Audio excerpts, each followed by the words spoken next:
Magic in Skyrim is a bit complicated. Actually, it's not, I just couldn't think of something smart to say. There are 5 schools of magic, or 6 if you count enchanting, I guess. To cast magic spells, you need to have enough magicka to cover each spell's magicka cost. Unless you're a literal baby, or you're a simpleton who doesn't enjoy my videos, this is a pretty easy concept to understand. But what if you couldn't understand it? What if you wanted all that magic, but with no magicka cost? Meet Lucy. She's a Breton who's dumb as a box of rocks and about as talented as your average mud crab.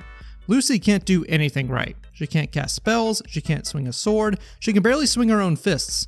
But what she can do is take advantage of one of Skyrim's most broken, but also most underpowered tools, the magical staff. See, staves allow you to cast magic repeatedly without draining your magicka. The only difference is it trains the staff's charges, or amount of times the staff can be used. Once the staff is used up, it must be recharged by using soul gems. The problem is, Lucy here is dumb as a sack of potatoes. A smooth brain. She can't even reload a magical fantasy gun that does more than just the average pew-pew. Regardless, staves are the only way Lucy can make herself useful. Hence the fake mage build was born. We will be enjoying all the benefits of spellcasting with all the insanity of a clown and a Costco included. Also, you guys voted for this in place of 2 completely different runs, so thank you all so very much. I really appreciate it. So with all that laid out nice and not so simple, here are the rules of the run. I cannot use any magical spells that cost magicka. I can't recharge any staves once they're used up. I need to toss them out of my inventory or sell them because I can't gain any enchanting experience. This also means I can't craft staves using an enchanting table. That grants enchanting experience. What kind of fake mage would I be if I used any magical skill? That's just not kosher. Lucy is a bit extra untalented, so no alchemy will be trained either. I won't be using any creation club or Daedric staffs because they are honestly too good and you can get them too early. I'm not trying to have a full wabbajack early game. I won't be using any powers this run either, as I think that would kinda undermine the whole untalented part of Lucy's kit. But since Lucy's the Dragonborn, shouts will be allowed. The usual rules of challenge runs also apply here. No transformations like werewolf or vampire lord, no followers, no pets, and as always, we'll be playing on legendary difficulty. But first, a quick word. Hello there, it is I, OSK, the one and only. As you can tell by my high-tech setup and definitely not my wife behind me holding up a blanket so you can't see my kitchen, I'm broke. Which is why I have sold out and become a professional YouTuber. Which is why today's sponsor is Into the AM. Into the AM is a clothing brand that puts passion and creativity into everyday apparel. When they contacted me, I was initially a bit skeptical. It seems like everyone's drop shipping this and reselling that. Well, that's very much not the case with Into the AM. They have plenty of graphic tees with original designs, they're tailor cut so you get the most out of your gains at the gym, and the shirts I'm wearing are made of 60% cotton and 40% polyester, which is super soft and very breathable. They also come in discounted bundles if you buy in bulk, which is great since my wardrobe is wearing thin. So if you'd like to wear what I'm wearing, you can use the link in the description, the pinned comment, my Discord. I'll even DM you it if you ask me nicely. I can even mail it in your mail because I know where you live. Or you can use my code OSK for 10% off. And I'm hearing that I'm legally required to inform you that I do get a small commission for the link and discount code. So another big thank you to Into the AM for sponsoring today's video. And if you'd like to help your boy out so my wife doesn't have to hold a blanket behind me, click the link. So with that, let's answer the age-old question. Who are you? I am a female Breton, and my full name is Lucy Goosey Emmerich. Are you from Daggerfall, Breton? No, I'm actually from Wayrest. Not that you'd care to know. My ancestors were quite powerful back in the day. Unfortunately, Breton rulers are like musical chairs. You're on the throne, and then someone swipes it out from under you. And thus, here we are under the headsman's axe. It's in the clouds. Well, hot damn, it must be my lucky day. Got a whole dragon and everything. My parents might not have gifted me with an athletically enhanced body, but these little rat legs can still scamper on by. Being a short little Breton does have its advantages. See, the tall ones stand out the most. He was an easy target. For purely practical purposes, I decided to go with the Stormcloaks. By hiding in the corner and letting Rayloff do his thing, I can loot the Imperial Captain and equip all the heavy armor for myself. Can't exactly do much, but at least I'm wearing protection like a boy on a Friday night. Within the rules of the run, I technically am allowed to deal unarmed damage, but roleplay wise, Lucy doesn't like getting her hands dirty. She's royalty after all, from way back when. Kinda hard to tell after 2 eras to be honest, so all the fighting has to be done for me up to this point. And if there's one thing Lucy's good at, it's having others fight for her. You know, it's a wonder that no Stormcloaks attacked me on sight by wearing Imperial armor.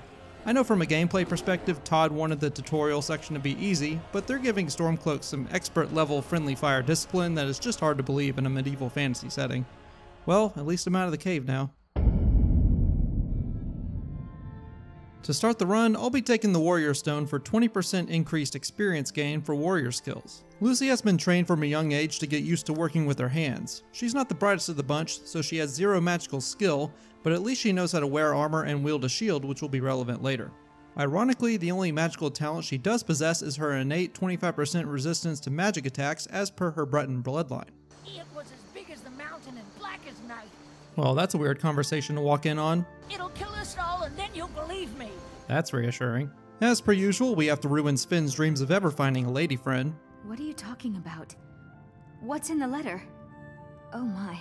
Yeah, I don't think he'll be enjoying those Imperial crown jewels anytime soon. Now to head to Gerda to take advantage of her kindness. Here's the key to the house. Stay as long as you like. She turns into my personal innkeeper before she even knows my name. What a gal. But as part of the deal, I gotta head to Whiterun. Oh, what's this? A black cloud of pestilence in the sky? Todd the God said we are not long for this world. Nah, it turns out if you go right under where the dark cloud is, there's usually an animal or two.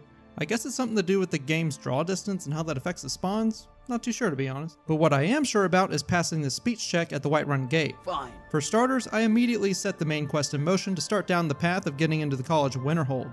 Because here's the deal, I can't craft any staves using an enchanter because of the enchanting XP, so I need the college in order to both buy staves and make them via a method that doesn't grant experience. You'll see, but getting into the college requires one of 3 methods. Number 1, I can cast a spell requested by Feralda.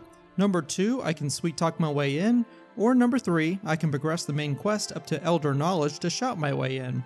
Immediately we have some problems. Number 1, I can only use staves, which don't trigger, so I can't get in by casting spells. We'll revisit this problem later. And number 2, this singular persuasion check is the single hardest speech skill check in the entire game, requiring a base 100 speech skill to join the college without taking the test. The only way around this is to progress the main quest to the point where you can shout your way into the college, but as I'll soon find out, I'm not very good at planning, and this video is no different. See, what I was going for here in this shot while figuring this out was to try and take the back way to the midden in the college, but as you can see, it's locked up tighter than a nun's heart. I steal Nillikar's Staff of Arcane Authority for an early weapon, basically an early fear spell for 4 charges, and next I head into the Jarl's Longhouse so I can steal every broom in sight. This will be very important later. So much stuff that's important later. Why can't we know now? Because Daddy said so. That's a very nice grand Staff of Repulsion you got there, Jarl. Too bad it's not propulsion. I miss levitation magic. And for the last step, I head to Solitude to say hi to Rogvir. But more importantly, so we can head up the mountain and straight to the Thalmor Embassy, but not for the reason you think. See, up on the eastern side of the mountain, just past these cuddly kitties, we can rim the sky till my Todd Howards all the way to Pincushion Pete. Not a very lively individual, this one.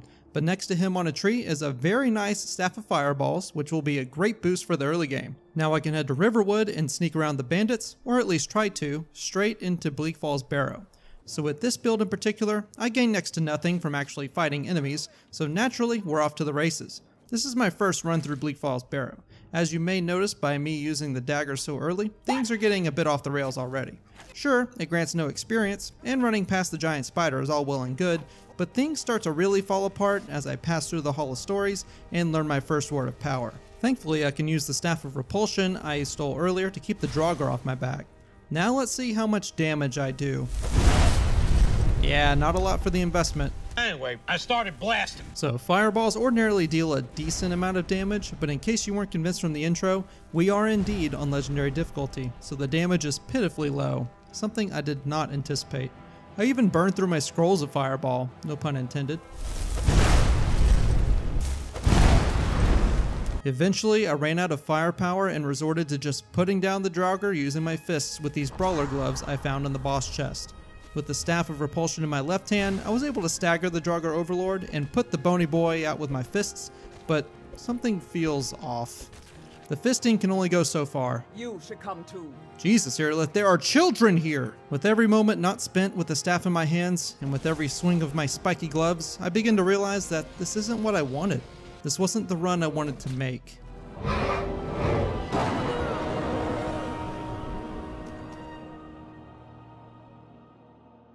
With my regret weighing on me, I reloaded my save and started down a new path. So as we learned, shouting my way into the college is not very viable at this stage, so let's go to the Whiterun stables and hitch a ride to Windhelm, the oldest city in Skyrim. Built by elven slaves back in the Merethic era when Ysgramor decided he wanted a good place to gaze upon his son's grave. Seems this place has always had a sore spot for elves of any kind. If you don't believe me, just read Songs of the Return. Do you hate the Dark Elves? Are you here to bully us and tell us to leave? No beef, just a brief history lesson. Now, I came to Windhelm for one reason and one reason only, to learn from the best of the best, or the best of the commoners at least. But despite his honest efforts, he just can't seem to stray away from his ancestral bindings of slipping into crime and subterfuge. How tragic. All we gotta do is break into Viola's house, pretty easy if you have two thumbs that work, and plant the ring. Now he's our best friend. Thank you, thank you. Azura's prophecy always guides you to fortune. Can't quite break free of your people's ties to a narcissistic demon of Twilight, can you? Anyway, for a fee, he'll teach us how to say words good and stuff. And there's both perk points into haggling. After selling a couple more items, I have just enough funds to train to level 29 for the moment. Here's where the problems begin. Much like the real world, a formal education ain't cheap. Escape into Skyrim, they said. Escapism my ass. It seems I can't quite get away from my real-world problems. Well, since I'm a broke college kid yet again, my only choice to make money in this world is physical labor. Honest pay for honest... Well, wheat harvesting isn't my thing. Let's try chopping some wood. I read online in some old forum that you can make tens of thousands per hour. I did this all night and took about 30 minutes in real time until the morning. Now let's find Hod. Honest gold for honest work. Until next time. So that was a f***ing lie. Well, at least I'll top off my speech training with my wagey dollars. However, I can't keep this up long term. Well, I mean, theoretically I could, but this video wouldn't come out for a long while. Instead, there is another way to train speech, and that is by going to the UESP page and looking up all the speech persuasion checks in Skyrim. Each persuasion check has been mapped out according to the minimum level required, and if it's involved in a quest or not. So without further ado, let's get started. Oh, yes! Look, you're right. We're speaking the same language. My mistake. Sorry. Fine. You sound like a priest to me. I've been trying to find time and place. That's so sweet of you. I'll tell you what. I'll play a special song just for you, for no charge at all. Old word. Trust is hard to come by. Right. I did notice something odd the last Look, it was one night, okay? To the right place. I'll guess you. Well, get out of here before I... Good to see you. Well, you've come to the right place. With level 50 speech, I can finally take the persuasion perk, which lowers all persuasion level requirements by 30%, meaning that the level 100 requirement from Feralda's speech check now only requires 70 speech to check. Now, easy to obtain amulets of Dibella are in a bit of a short supply, but a quick prayer to Shrine of Dibella and some gold to a beggar for the gift of charity should be enough to boost my silver tongue by 20 points. And now for the moment of truth. Welcome to the College of Winterhold. Those wishing to enter must show some degree of skill with magic. A small test, if you will. Listen, ignore the shiny armor and the horn helmet and the obvious pickaxe and iron shield. My bloodline as a Breton makes me half man, half elf, which by the logic of Todd Howard himself has granted me the most esteemed of magical buffs, 25 magic defense. At least, that's it. I think that's the right number. Magic attacks don't really feel that powerful to me. Like, one time me and a friend got into a brief spat with a storm mage and he did not like us calling out his infidelity to his wife, so he decided to rain down lightning bolts and sadly, my friend died. But I only got this scar, so that proves the magic defense bit. Anyway, since I think that with my half-elven lineage, which doesn't make much sense because the race of the mother determines the sex of the baby, anyway, my entire freaking nature and being itself is magic, so please let me in. I was born blessed with magic. You know, I think you're right. Turns out the gift of gab is something you can earn, not just something you're born with. And if you think I've earned it, how about dropping a like on the video and subscribing to the channel? It really does mean a lot, and it gives everyone else the gift of my dad jokes and slightly sarcastic humor. And if you're so inclined, consider becoming a channel member, if you can comfortably afford to do so in this economy, for as little as $1 per month. A big thank you to all my current channel members, and we are back to the cold iron gates of the College of Winterhold. By the way, I tested this after the playthrough, but apparently if you cast Healing Hands on Feralda using a staff, it actually does work. Not so much with the other staves, so I guess technically I didn't need the speech grind. Shit. But anyway, now that we're here, the mages are usually stocked with some kind of staff I can take off their hands, and I'll definitely need the higher tier soul gems as well. Now I just need to steal away to a smith so I can acquire some orichalcum, and now for the college's main benefit to this playthrough. If you thought the college was just for roleplay reasons, well, you're half right, but the real reason is this beauty right here. Allow me to introduce you to the Atronach Forge, a special inclusion to the base game of Skyrim, which allows for the magical creation of several Oblivion-related items. I'll link the wiki article in the description below. By opening the offering box, I can deposit a broom, some void salts, an orichalcum ingot, and a greater soul gem to produce a Staff of the Storm Atronach, easily one of the most powerful items in the entire playthrough. Might as well make 2 more.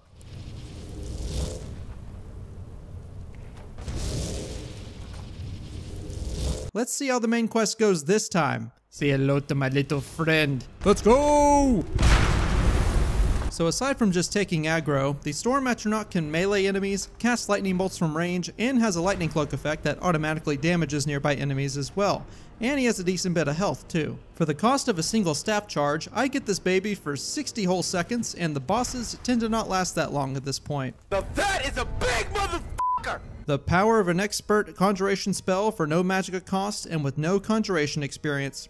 And another thing, you may have noticed I don't have a horn helmet anymore. I actually grabbed this less horny but significantly more phallic shaped helmet from the boss's chest, so I guess the net change in sex appeal is technically positive. Anyway, the point in showing you this was that the cost reduction enchantments actually affect how much charge is drained from staves when you cast them, just like with regular magic cost reduction for spells. It's not really a focus of the run, but just a nice little detail I thought I'd include. Back in Riverwood, I returned the claw. You've done a great thing for me and my sister. Say hi to Adrian in Whiterun. You think all the counsel my father provides the Jarl is his alone? Huh. Let's just say I advise the advisor, and leave it at that. Well, let's just hope Preventus and the Balster are well versed in the critical thinking department. There's a reason people like us work the Forge, Adrian. By the way, smithing is allowed in this playthrough, in case I didn't mention it. I guess I also forgot to mention that I took the merchant perk in the speech tree, which lets me trade any type of item to any type of trader.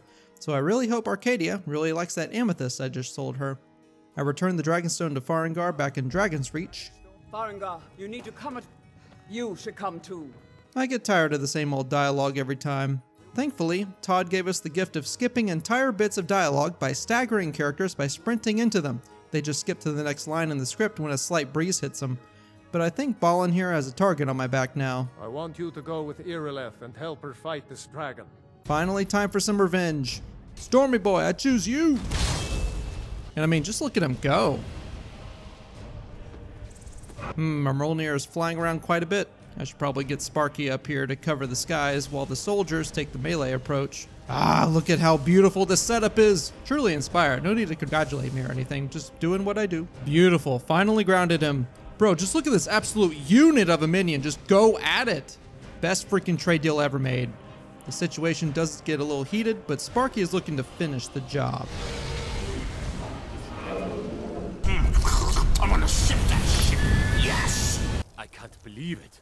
You're Dragonborn.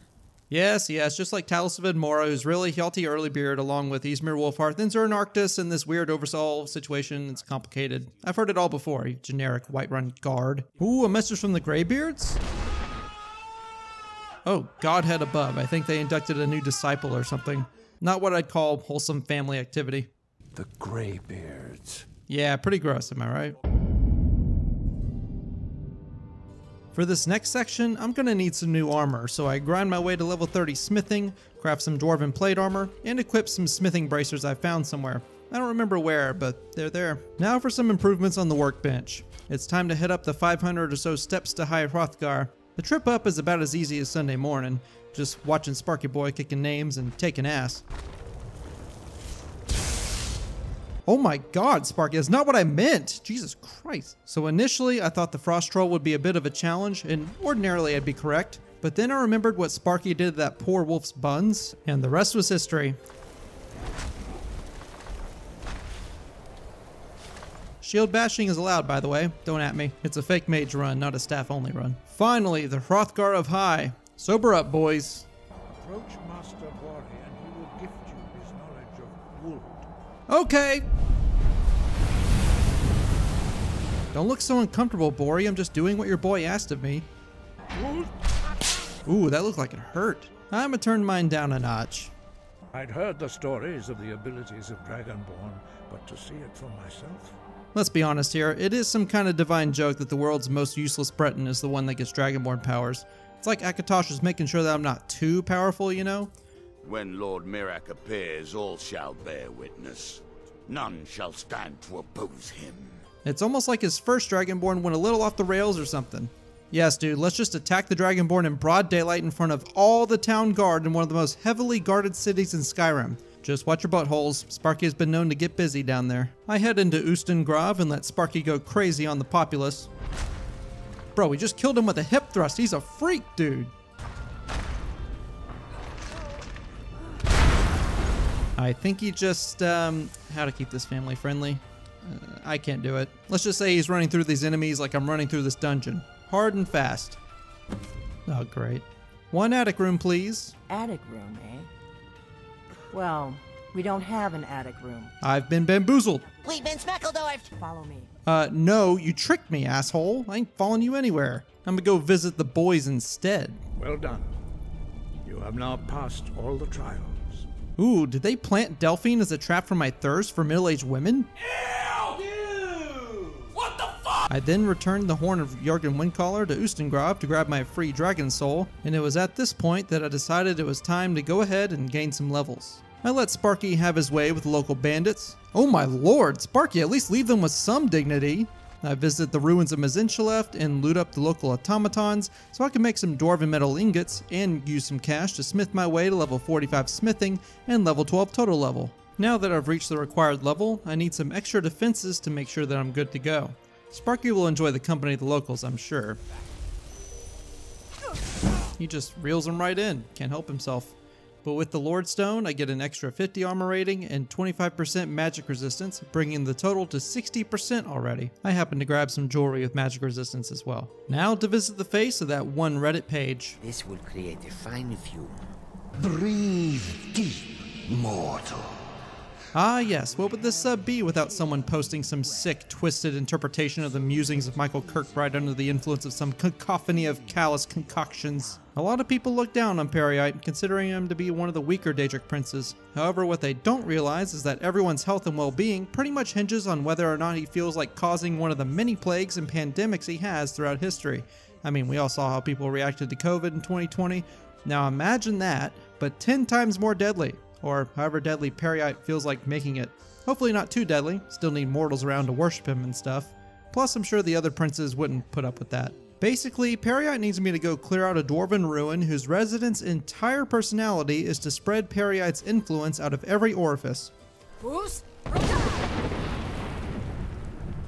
Smells like my farts after eating fuzzies in here. Can you just imagine this scenario? One day you're just vaping with the homies and a freaking storm atronach just spawns in out of nowhere and murks you all in seconds. Just another typical Tuesday in the Elder Scrolls universe. And I mean, they did not need to go this hard on one dungeon. I've been here for 40 minutes already just exploring and introducing Sparky to new buttholes. You know what? I've been in here for 50 minutes. I have a video to make and an elf to put in the ground, so I'm just gonna run past. And that includes all the dwarven spiders. And here we are, the big bad himself, or Chendor. He's got a bit of a magic sinus infection, so every time he sneezes, he freaking teleports around the room, and he doesn't keep his sickness a secret. He freaking pukes on you. Oh, he's mildly inconvenienced. There he goes. Not only that, but he's freaking immune to all forms of magic, which is freaking nuts. I'm pretty sure no other enemy is like that. Even Sparky down here knows that shooting lightning bolts at him is useless, so he's got to freaking beat the hell out of him like Street Fighter style. Oh, and to make matters worse, he's got healing. So yeah, this goes on for some time. After fighting this guy for 10 minutes, it's pretty clear between shield bashes and Sparky that we're not really going to have a good chance, so I reload a save while I think of a good plan. What about all those spiders I just passed up? Come here, my pretties. We have a crazed disease elf on the loose. Don't be shy. Come on by. Can't forget the other one. Okay, Sparky is not making friends with the spiders. Gotta think of something here. More spiders! Okay, so the spiders are doing decent damage, but Orchindor's teleporting is a bit cumbersome to take into account. So another 2 minutes later, I don't know how exactly this happened, but Orchindor kinda got locked onto me as I'm walking away from his area and followed me down the hall to this corner where he seems to be stuck teleporting over and over again against this wall. I'm not sure how teleportation magic works in Skyrim, but apparently if there's a wall in your line of sight, you ain't teleporting past that wall. So yeah, I kinda just let Todd take the wheel from here.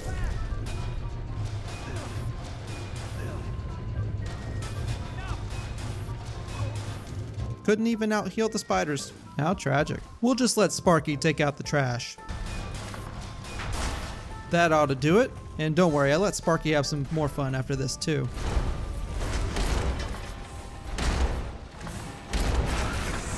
Well done, mortal. Thank you, weird tree fume thing. Don't know why he can't just show us dragon form. It's way cooler. But I got what I came for. Now I can cast wards without using the spell. The ultimate in magical defense. I'm pretty sure Tolfdir would be quite pleased. But first, I need the warrior stone for some grinding. And off to Shore Stone to put my stone in. Wait, I'm a woman in this playthrough. Ah well, Mara doesn't discriminate, I guess. We're married. I guess we'll need to decide where we're living, won't we? You can always stay with me. How in the hell this single female miner can afford the biggest house in Shore Stone is beyond me. I can't even buy a new PC in this economy. Well, I mean I could, but you know, personal finances come first. Just wait until OSK Gaming becomes OSK Financing. And yeah, by the way, she didn't give me a key to the damn house, so I guess I look sus to that guard. I knew I shouldn't have signed that prenup. But let's give my girl a proper home. Splendid. There's a house available right now. From mining in a dank dark cave to cooking and cleaning in my lover's cave. And you know, there's another cave of wonders down there since I'm a woman. Alright, a little TMI there, Lucy. Anyway, I grinded to level 90. Grinded? Ground? I don't know. Anyway, I'm level 90 smithing. That's all that matters. Just gotta source some Daedric hearts from Inther, and sadly, I'm a bit short on ebony since I already cleared out Gloombound Mine for part of the training. And I'm too low a level to find it in smithing shops. So I guess just the chest and gauntlets will do for now.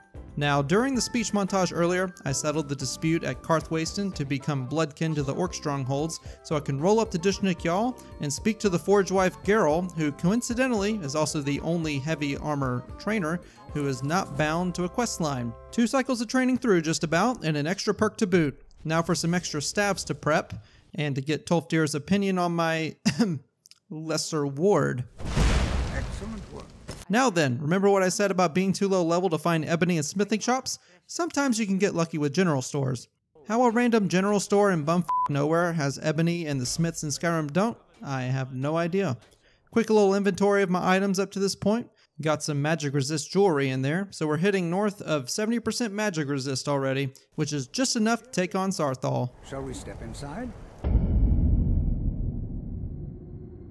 While in Sarthal, I pluck an amulet off a wall, and it's so damn dusty in here that I couldn't help but sneeze. I might have said foos in there too, I don't remember. Well, this is highly unusual. Tolfdir, it's magic. Everything about it is unusual. Wait a minute, it just got cold. This isn't the Matrix. Hold, mage, and listen well. Boy, I don't have a single XP in my magic skills. What makes you think I'm a mage exactly? You know, come to think of it, I do kind of look like your stock standard Elder Scrolls Online staff and shield build. Why they couldn't just make staves a standard for increasing spell power in the main game is beyond me. Makes sense to me. I swear I felt something rather strange just then. We definitely didn't do unsightly things to you while time was stopped. Nope, that one's on you, bud. Oh no, Sparky invades the dead man's buttholes! Good lord, he's gotten more potent. Get him, Sparky! Remember, whiteys have no righties. I've got some fight left in me. Oh, is that what you call it, Tolfdir? Hell yeah, dude. My favorite part is when Sparky got right there and just said, it's sparking time, and then he just sparked all over the place. You must be fucking joking! Indeed, I am not. Anyway, like I said earlier, blocking is allowed because I'm a fake mage, and who the heck doesn't know how to raise a shield when a Norse knockoff of a zombie comes at you? Also, the Become Ethereal shout is easily S tier in this run, and in many others, and I won't hear any arguments otherwise. Sheesh, having a storm Atronach this early is ridiculous. We power through the rest of the dungeon, slowly but surely getting past the later game enemies. Listen, Sparky hits a wall around the Draugr White variant enemies, and Scourges are even worse. I kid you not, this one took about 2.5 minutes by itself. Oh, when we get a Draugr Death Lord already. This should be easy enough to deal with.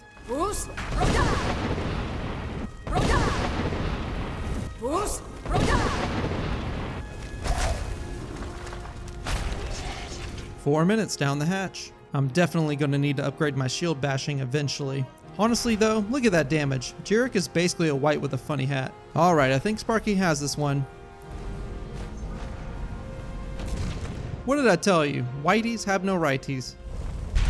Did Daedric just explode like a fire atronach? I've never seen that before. What the heck? Tolftir, what's this orb thing? I have no idea.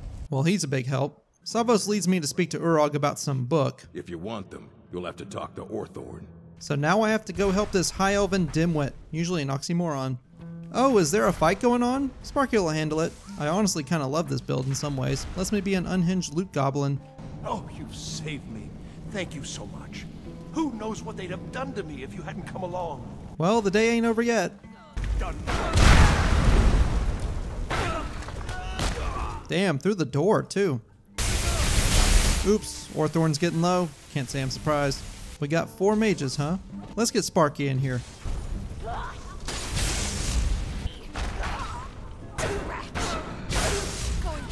So you're the one who barged into my home and laid waste to my projects. How nice to meet you. You've annoyed me, so I don't think I'll be giving you anything. Are you sure about that? Fine. Take them and be gone. Well, that was very nice of her. Unfortunately, I'm not in the mood for peace. Make it quick. As you wish.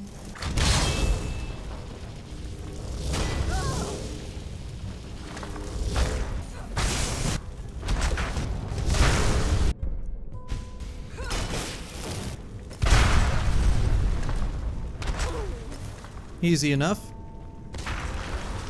Here are the books. And you seem to be in one piece. More than I can say for old Sparky boy. That ghostly apparition directs me to another apparition of a different kind of sort, the Augur of Dunlane, a brief window into the sheer potential of a truly talented Breton mage. In case you didn't know, Dunlane is located in High Rock, not too far from Nishchalef Falls in Elder Scrolls Online. To see through Magnus's eye without being blinded, you require his staff. Well, that's convenient for this playthrough. Well, I'd certainly love to have such a powerful staff. Well, that's too bad because it's mine, boy. Can't let no scrub have it. Find Paratus in Oculary. Huh? Listen, I ain't got no time to waste in here. Running through this dungeon like Drano. Straight into the final arena of Falmer. A quick boost to heavy armor, and now I'll let Sparky do his thing. Man, get off of me! Let's see how they like that 1 point of stagger. Good lord, it's like I took a trip to London with all these goblins trying to stab me. Let's go, Sparky. One thing I'm not a fan of with Sparky is that he starts to flee when his health gets low and all the enemies just immediately start targeting me. I'll need to train him up on that a little, I guess.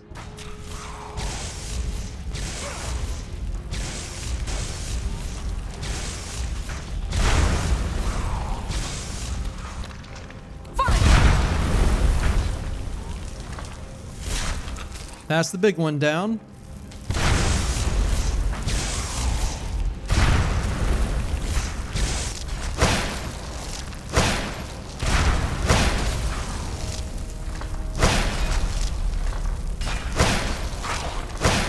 There we go. I think that's all of them. That's the crystal, and just one more Dwarven Spider Guardian to deal with.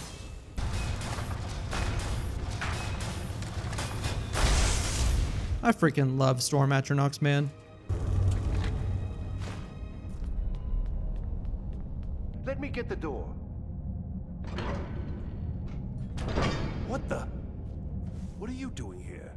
What have you done with Gavros? He's already dead. Now to put in the crystal, pop a cold one, blow out my eardrums, and light this bitch up. So fine.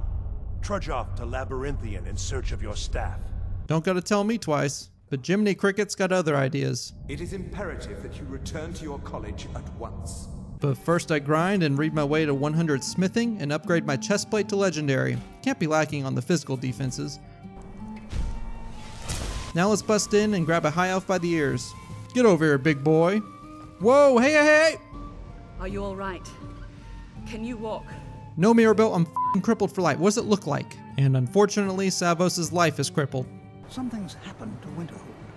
It must be whatever Ancano did.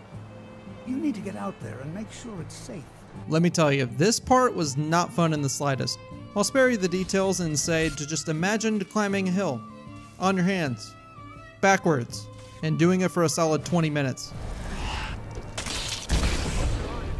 Thank God that's over. Now at this point you may be wondering why I'm suddenly on a Bolt to Solstheim. Number 1, the Blessing of Azura gives me 10% extra magic resist, so we're at 82 total, which is 3 shy of the hard cap. Number 2, this pompous prick has a mushroom tower where he specializes in, you guessed it, staves. I mean, theoretically I could just come here at level 1, but I only remembered he sells a lot of staves at this point in the playthrough, so guess the joke's on me. Now, I don't feel like spending an hour on this one dungeon, so I'm just going to do a quick run through.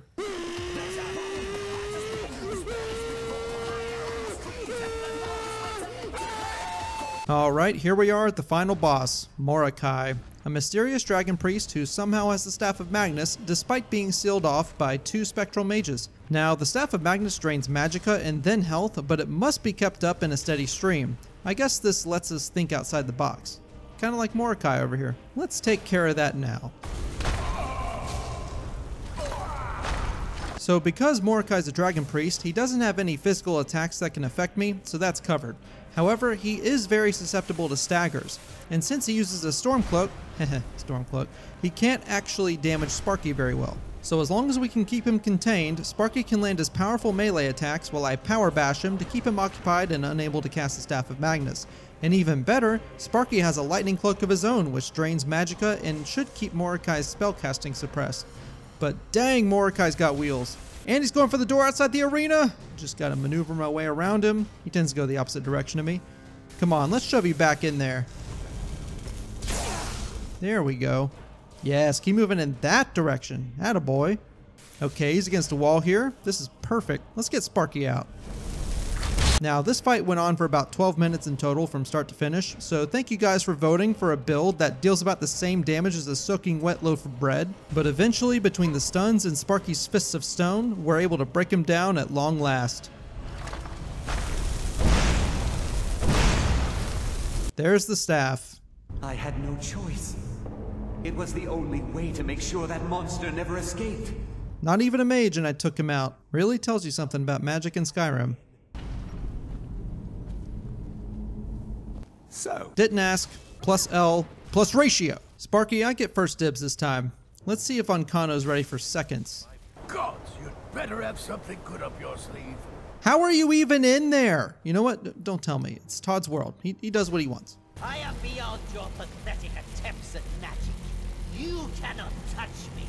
Maybe not, but Sparky can. So I've covered this before, but this is literally all the Staff of Magnus is good for, is the College of Winterhold questline in Skyrim.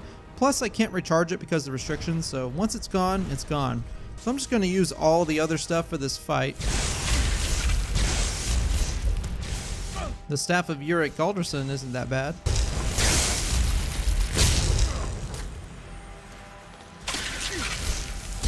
Just got to get around this magic anomaly.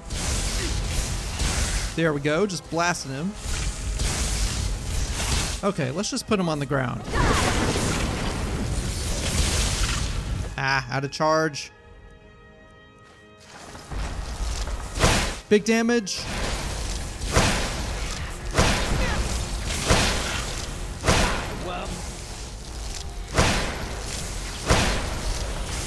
Damn it, he touched it again. This fight is honestly so tiring, man. Get f***ed, my guy. Oh, come on, not the heal. I'm gonna need Sparky's help.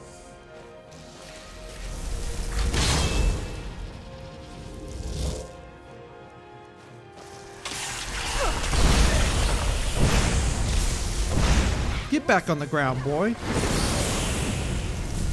Big damage.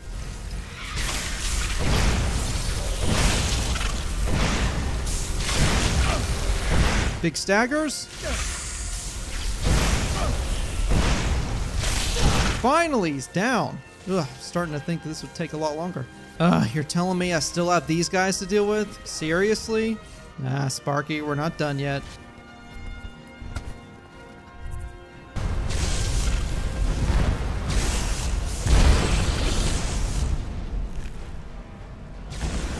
Finally, man. Great Magnus above. That took forever.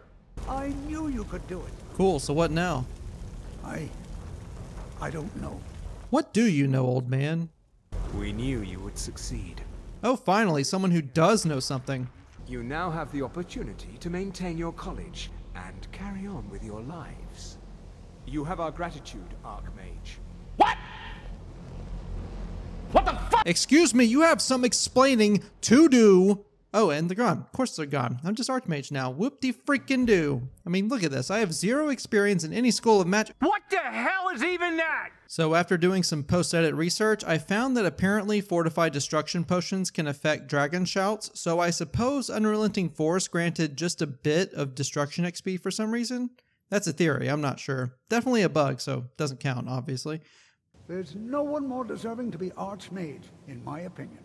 The absolute irony and absurdity of a fake mage becoming Archmage of Skyrim. Todd, you beautiful bastard, this is what happens when you remove level requirements from guilds. Honestly though, I'm not even sure what the Archmage even does at the college other than f around and read books, so I guess I'm as good a choice as any. At least I can't do a worse job with the college's reputation than the previous guy.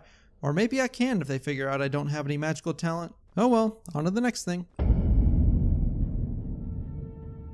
I've replenished my supply of staves between the Atronach Forge and Neloth before heading back to Riverwood to finally join Delphine on her little dragon hunt. And I guess it never occurred to me before, but this is the quest that triggers random dragon encounters out in the wild because I didn't run into a single one before completing this.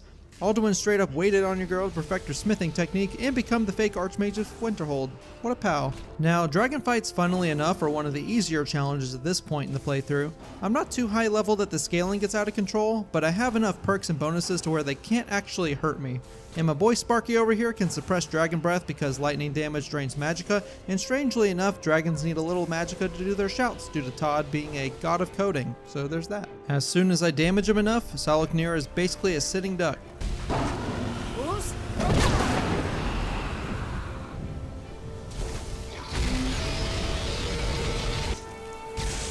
Fake kill cam. But damn, that's a nice snipe from Sparky. Nothing like fresh dragon soul in the morning. I get the knowledge of how toasted villager tastes. Do dragons even eat anything in Elder Scrolls lore? Back in Riverwood, we devise a plan to break into the Thalmor embassy. I can get you into one of those parties. Well, I guess she wasn't lying. There's the head honcho herself. Welcome. I don't believe we've met. I don't know you, and I don't care to know you. What a fine waste of time. What does a fellow need to do to get a drink around here? My friend, you only need but ask. Wonderful.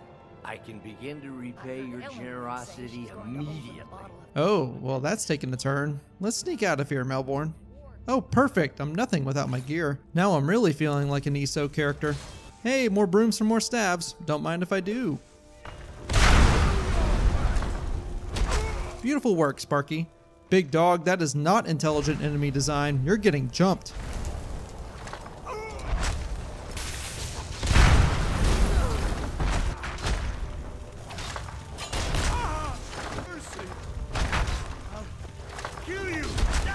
You work on that, sir.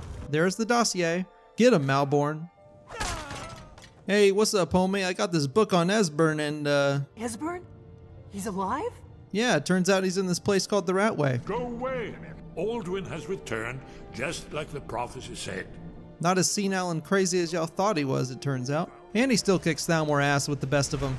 So is everyone important to the Blades of Breton or something? Like, I get that we're one of the better races, but damn, I guess I'm in good company. Ah, turns out Esbern is actually of the Elder race, which isn't really a race, it just means he's old. He's supposedly a Nord. I wonder how that works, by the way. Do you just get dumped into the Elder race after the age of 70 or something? Like, where's the cutoff? I travel to Kartspire and make like Andrew Jackson at a powwow before solving the equivalent of putting everything in the square hole, so I can give my essence to the great Riemann himself. While inside Skyhaven Temple, I learned that all my problems can be solved by shouting at them. Oh, if it were only so simple. What the f***? Can I get this in real life? Please? I eventually make my way up the throat of the world and meet up with Mario's voice actor. Dremyolok, greetings. By the way, I always loved playing that line because I was an avid player of the Elder Scrolls Legends, and it sadly is now defunct and no longer playable. Parthenax had the best lines in that game. Sad to see it go. You seek your weapon against Alduin. With the Elder Scroll that was used to break time, you may be able to cast yourself back to the other end of the break. Oh great, time for the most consequential fest quest in history.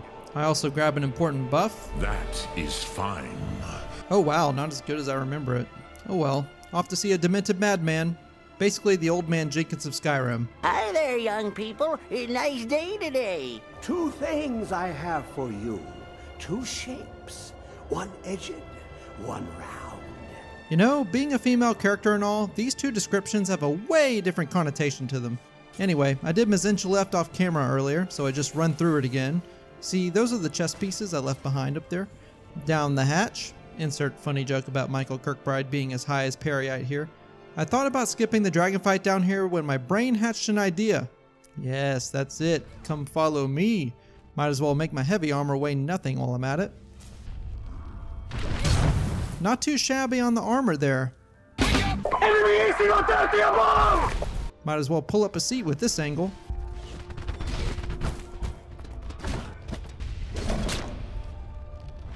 My boy can't even beat a giant. What an end for him. Might as well get some block levels while I'm at it. Okay, I think that's enough. No, Sparky, don't do it!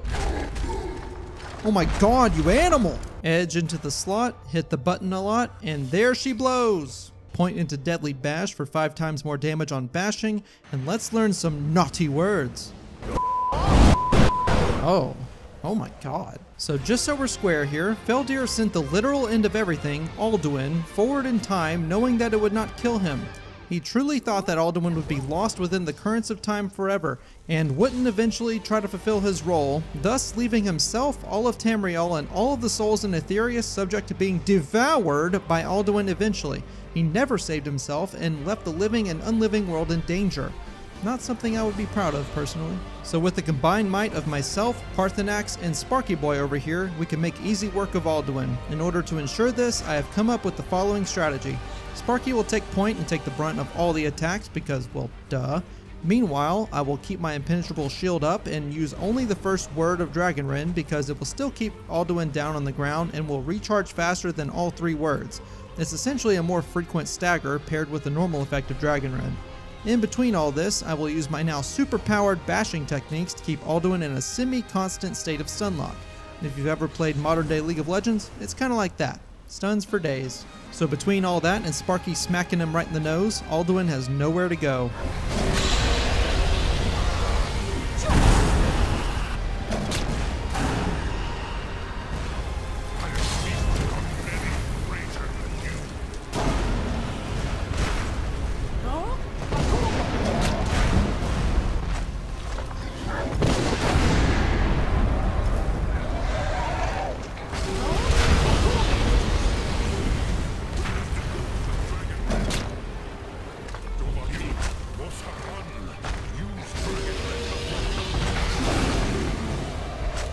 And down he goes.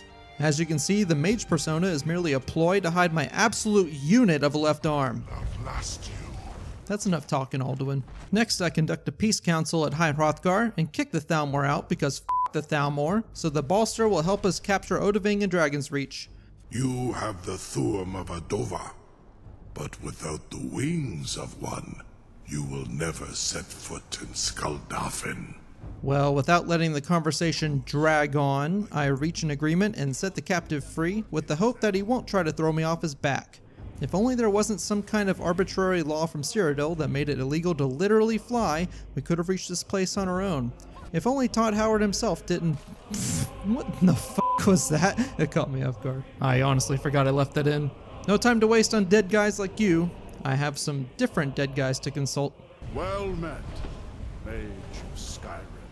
Wow, not even the gods themselves can tell him a lying sack of shit. Oh shit, maybe he can. I'm sorry. You know, I wonder what the logistics are for summoning a Daedra in a place like this in a pocket of Aetherius. Kinda seems like it shouldn't be that easy. Ooh, well that actually is a lot of damage.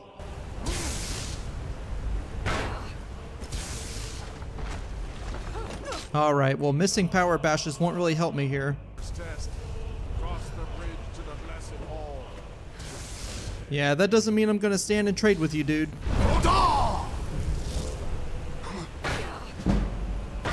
Good lord, that damage adds up.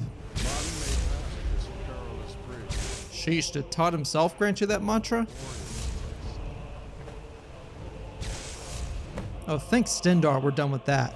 You fought well. Find you. If you say so. Good lord, this guy is a unit. I mean, he's literally a god, so I'm not surprised. Shore is a female confirmed. Shore wears Daedric armor confirmed. Mankar Cameron was right. Alright, let's go slay us a time-devouring evil aspect of a cheap deity. This final battle is honestly easier than the one on the Throat of the World, since I have all these allies fighting with me in addition to Sparky. Even the unit himself is joining in, probably because one of those meteors hit him in the teeth or something. Not much else to do, but just keep on blasting.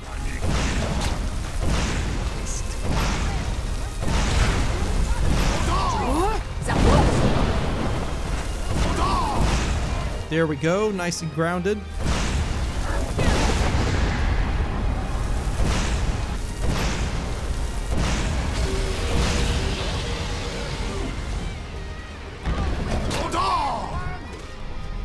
The final hit approaches. You're getting vanquished by a powered down version of a novice spell, my guy.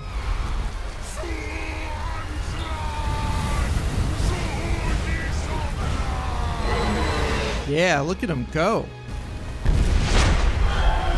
Alright, Alduin, that's a bit dramatic. Just run back to Daddy, okay? The doom of Alduin encompassed at last, and cleansed his Sovngarde of his evil snare.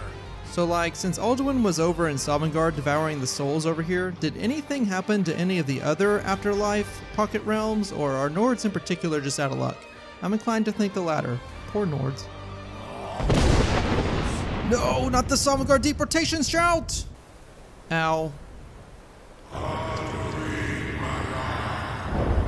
Oh boy. Armageddon out of here. Just showing off the effects of my heavy armor perks. Before I speak with Dinya Balu at the Temple of Mara in Riften, I riz up the local youth and assist the old cadre with his love for Feline.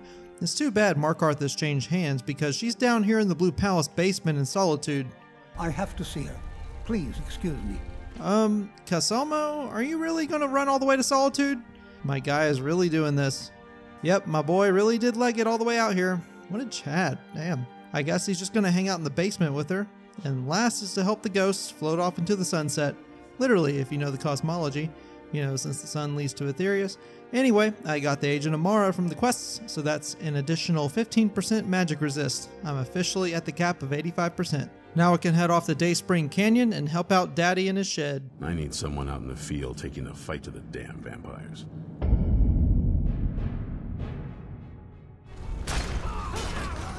Well, I'd say the fight's been taken to the damn vampires. Dear Goth Mummy, take me. Here we go, down into the bathwater.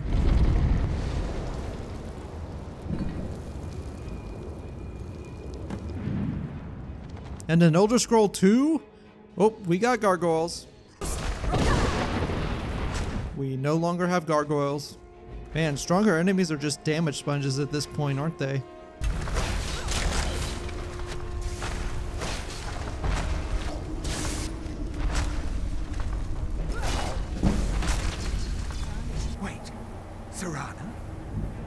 Truly you. Oh, so your name is Serana, huh? Serana has returned. Well, this ought to be interesting. You are prey, like all mortals. I banish you. Well, this stinks.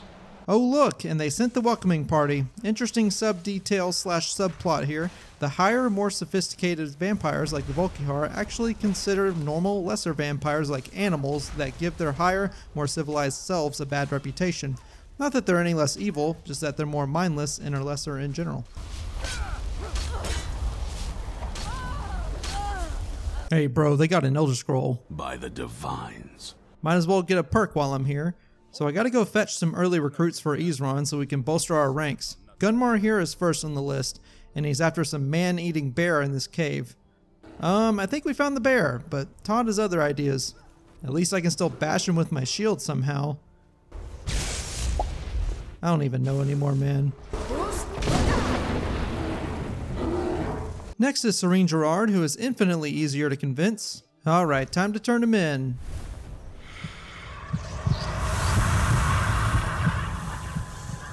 Oh, that can't be good. Hold it right there. What are you doing? Making sure you're not vampires. Can't be too careful. And it seems we have a problem. Well, I guess we gotta go hit up Phalion and Morthal. Requires a filled black soul gem. You will need to kill someone. Well, damn, filled black soul gems aren't exactly easy to come by. I have the gem, but the soul trapping part's gonna be annoying. Or that's what I thought, but luckily Drevis Norellan has us covered. Just gotta send this poor fool to the soul cairn.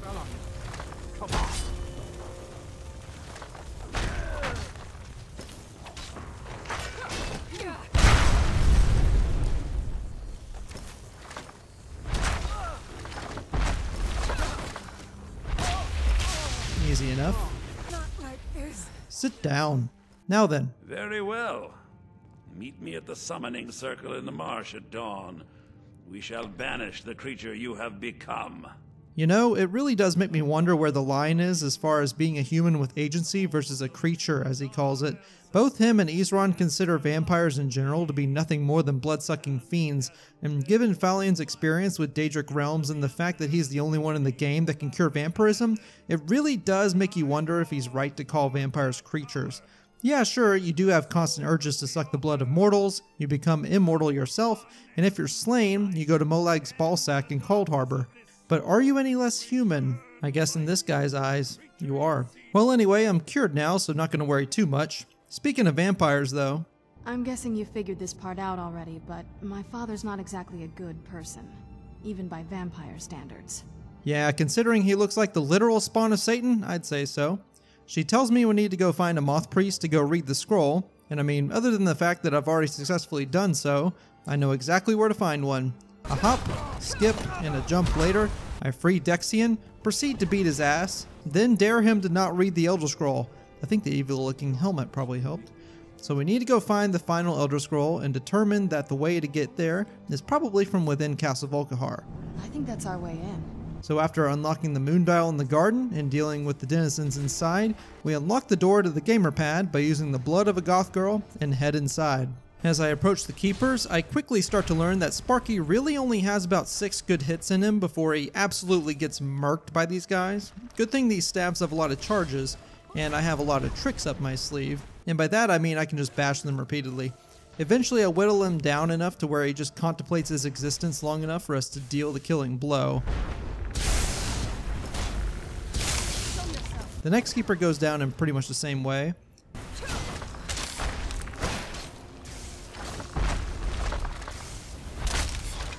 And we don't really need to talk about the last one too much. Now then, to the goth mommy. Hello? Hello, I'd like to talk to you. Lady, there isn't a fight going on. I don't even have any enemies on my map. Maybe this will wake you up? Nope, still nothing. Oop, there's Serana. Maybe now we can get some family loving time going on. You're here because we're abominations in your mind. Evil creatures that need to be destroyed. Well, literally yes, but I'll settle for a cure like I got. Why isn't that a dialogue option, Todd? Maybe we don't deserve that kind of happiness. Sheesh, they really went all in on the melodrama, didn't they? If you want the Elder Scroll, it's yours. Man, how f***ed up would it be if Serana was secretly working for Harkon the whole time and by nabbing the Elder Scroll they just enact the tyranny of the sun together? Man, I'm really upset that that isn't an option now. The fight with Durnavir is the same as any other dragon fight at this point. Let Sparky do most of the work while I shield bash and keep him shouted down. Apparently, Durnavir has this animation where he flops down on the ground as if he's knocked out for a split second. Interesting little detail that makes the fight a little easier. Not that we really need it. There's the scroll, there's the exit, there's the blind man, I'm the Mothman, or woman I guess, and here's the cave, with the caveman, or elf I guess. So does becoming a Knight Paladin of Ariel grant you immortality because Akatosh is a time god, or is he eating some strange cave plant I need to know about? I don't think elves are supposed to live that long naturally. That dude has got to be on that NAD drip or something.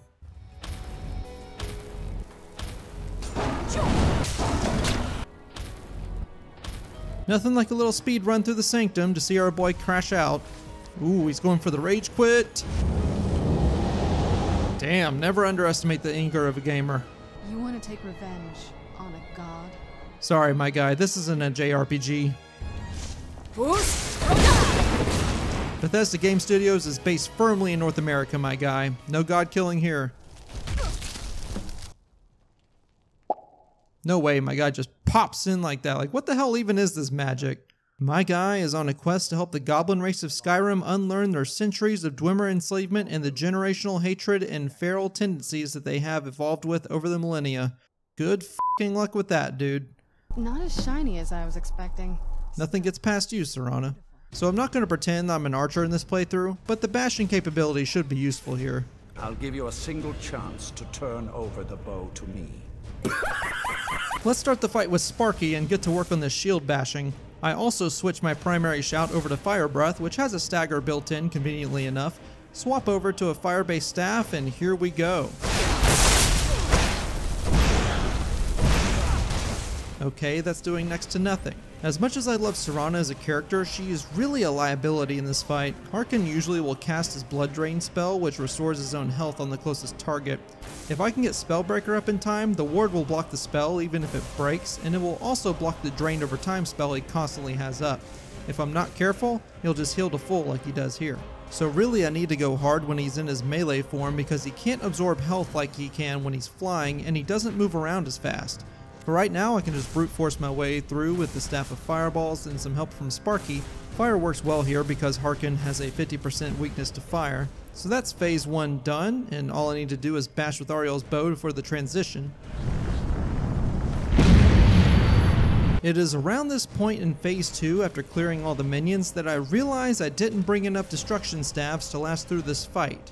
At this point, none of my damage is sticking anyway, so I'm going to have to get creative, especially since Harkin is healed up back to full.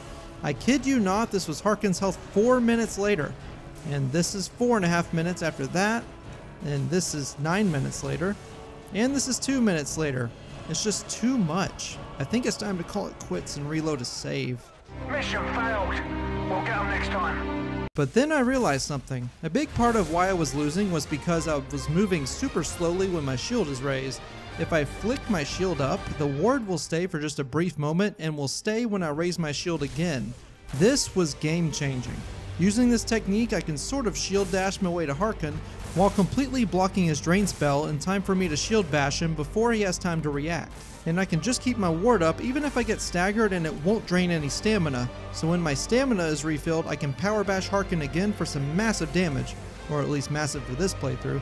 And it's okay if Harkin repositions because the casting range for my staff covers this entire room, so as long as I have line of sight, I should be able to at least get Sparky's lightning cloak to deal damage to him until I get there. As long as I can keep this going for his spell casting phase, it should be open season on his melee phase.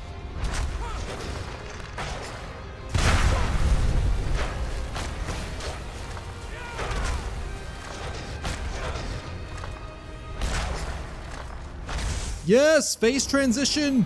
Get down here, boy. Unfortunately, my strategy does not work very well when Harkin has minions, especially gargoyles. Sparky is easily distracted, and gargoyles tend to heal on melee hits, and they heal really fast, so like it or not, I have to risk Harkin gaining more health until I can deal with them.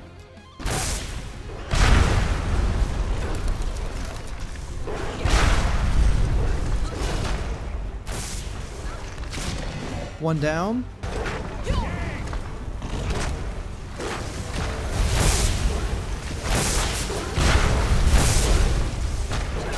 There's 2.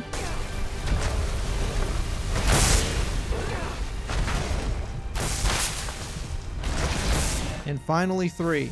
Only took 5 entire minutes. I hate this fight. Oh, and look, Harkin is at full health. Well, time to get to work.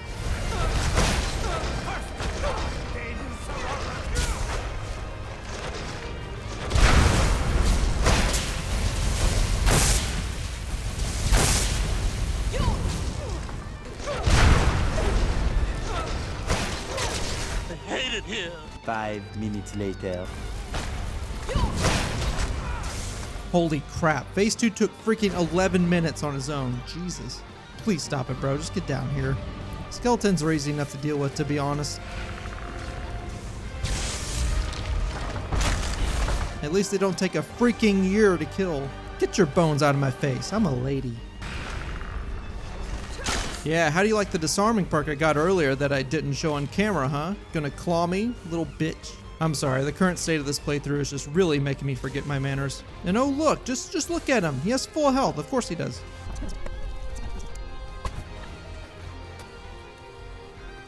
Harkin, my boy, can we please call it quits? Can you please go back to Molag Bal?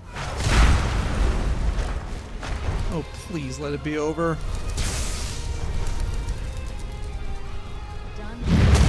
Oh, thank fuck.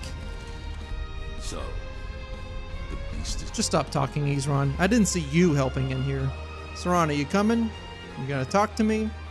Okay, I guess the trauma of patricide is a bit much. Understandable. Well, your girl's got an island to save.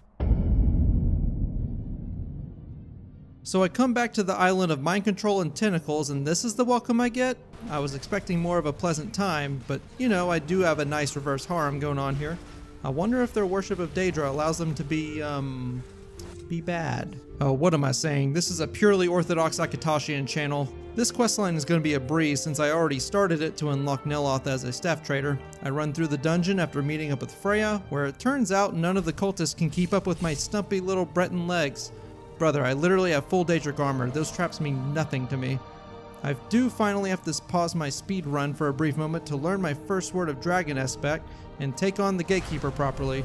Turns out all these enemies are susceptible to being disarmed, so I can just wail on them with no issue.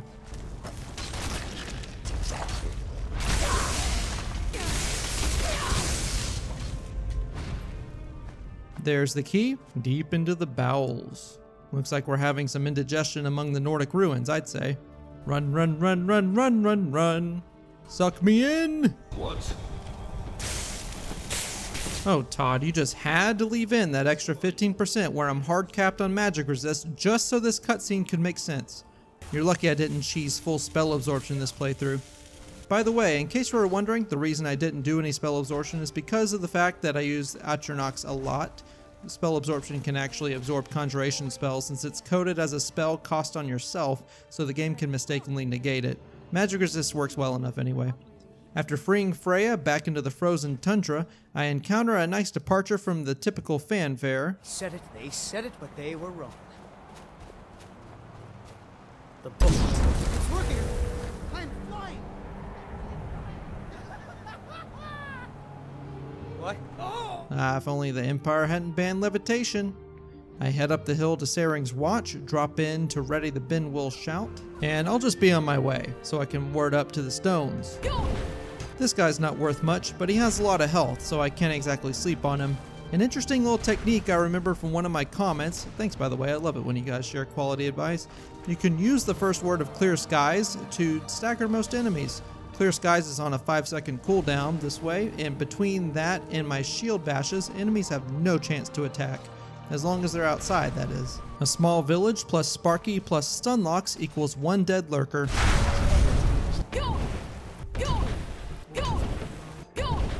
Ah, well would you look at that? All the lesser Allmaker stones are already cleansed. There is yet hope.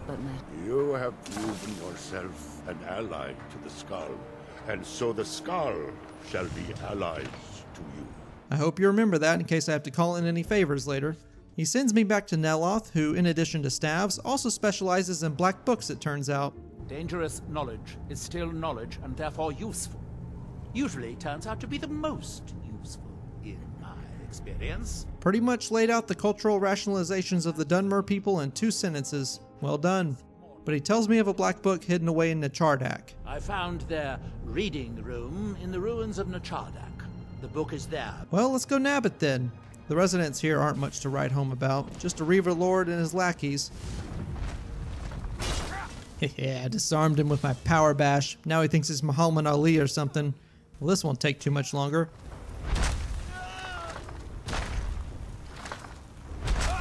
Oops, sorry Sparky.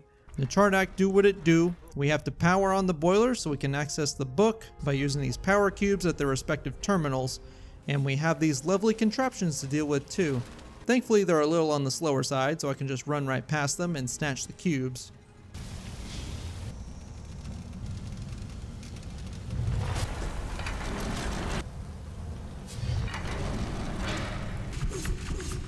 Turn on the boilers. Yep, that's maximum armor rating. How do y'all like that?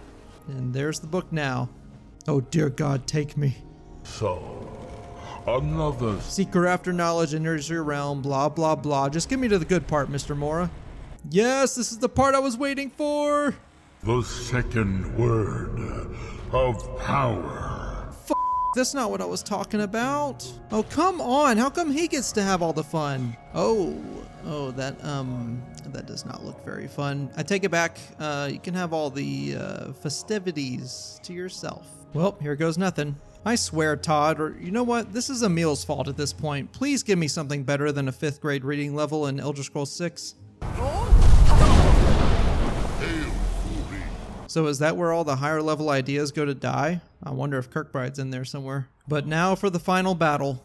You are here in your full power, and thus subject to my full power. Enough with the song and dance. Let's just get to the fight. Well, this is awkward.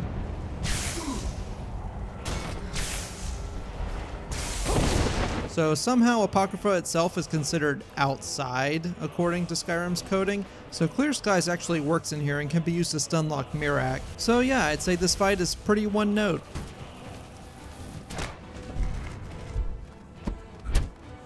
That's one down.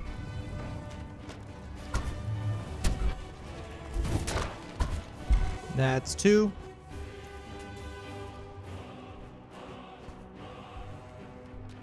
Three.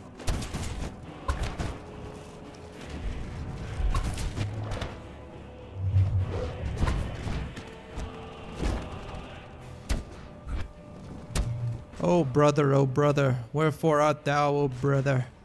Are you about done, Miraak? You're not gonna get out of this loop, you know.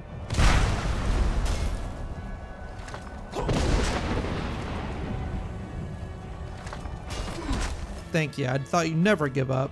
Did you think to escape me, Miraak? I think he gave up on escaping after about the 50th time I bashed his nose with my shield. Well, so much for the supposed ultimate threat out of a DLC. Harkin gave me a much harder time. I expected more, to be honest. Oh well, job's not quite done yet. Let's head to the mainland. Turns out you pick up some tips and tricks while inside the Daedric Prince of Knowledge's realm. This definitely isn't an excuse to level up quickly. Oops, whoa, look at that. We're conveniently the right level to face this guy right here. Damn, I really had to hike all the way up here, huh? Well, what are we waiting for? Let's get the party started. At this point, I'm an old dog who just refuses to learn new tricks. I whittle his health down bit by bit, making sure to heal with potions through the damage from reflect blows on his end. At this point, I would really like it if we could just direct him over towards the edge of the cliff, since this fight's taken so damn long. I even managed to disarm him so he can't keep absorbing my health. Here we go, let's do it! No! His health bar disappeared! That usually means his health didn't drop even after the fall. A lifeline given by Todd the God himself. Oh shit. Okay, I'm flopping. Flopping like a damn fish, I'm flopping. Okay, can we please get up? This is the slowest rollover I've ever seen, dude. Brother, I've seen babies get up faster than this. Still going. Okay, there we go. Holy Stendar above. That was tedious. Alright, managed to lure him to another edge. Let's try this again.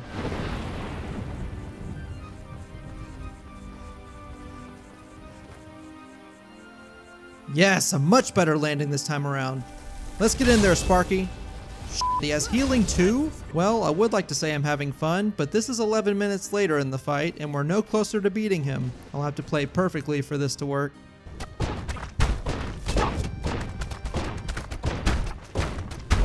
Okay, I think we're getting close to the end here. Victory is yours. Okay, now we got it? Brother, how much health regen does this guy have? You know what? F you. I'm bringing out the lightning bolts.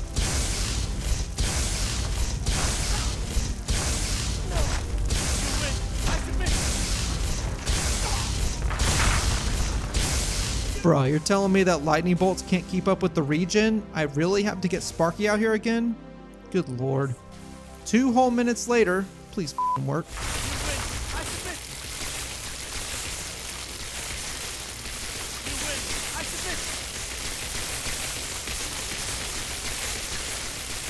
Okay, you know what? Fire breath. Sheesh, what a damn goose chase. Next is a legendary dragon.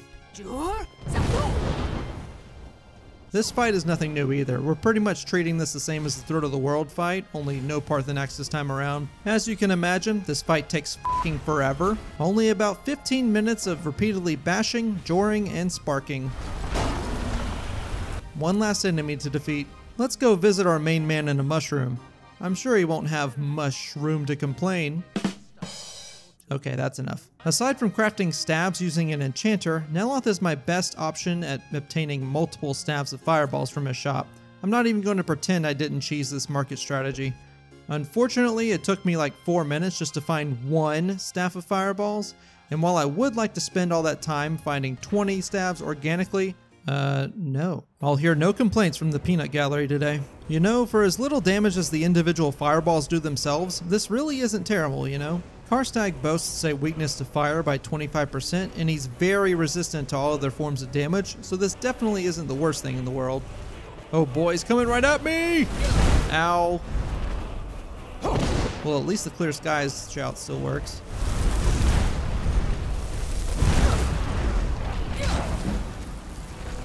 Yep, that's a level up for the health. Okay, I think I'll just go up that pile of rocks so he can't reach me.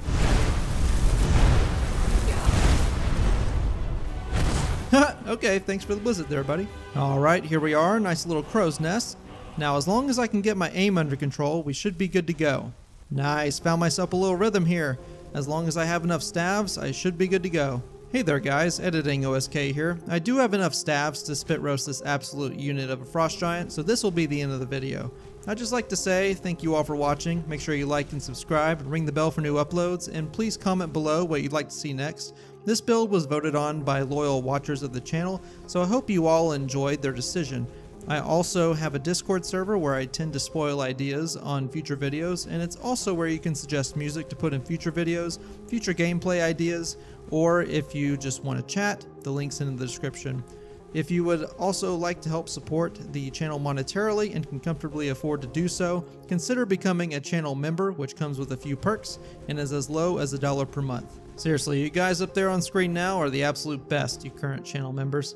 But with that, thank you all again for watching, and I'll see you in the next one. And I think I might have overcooked our friend here.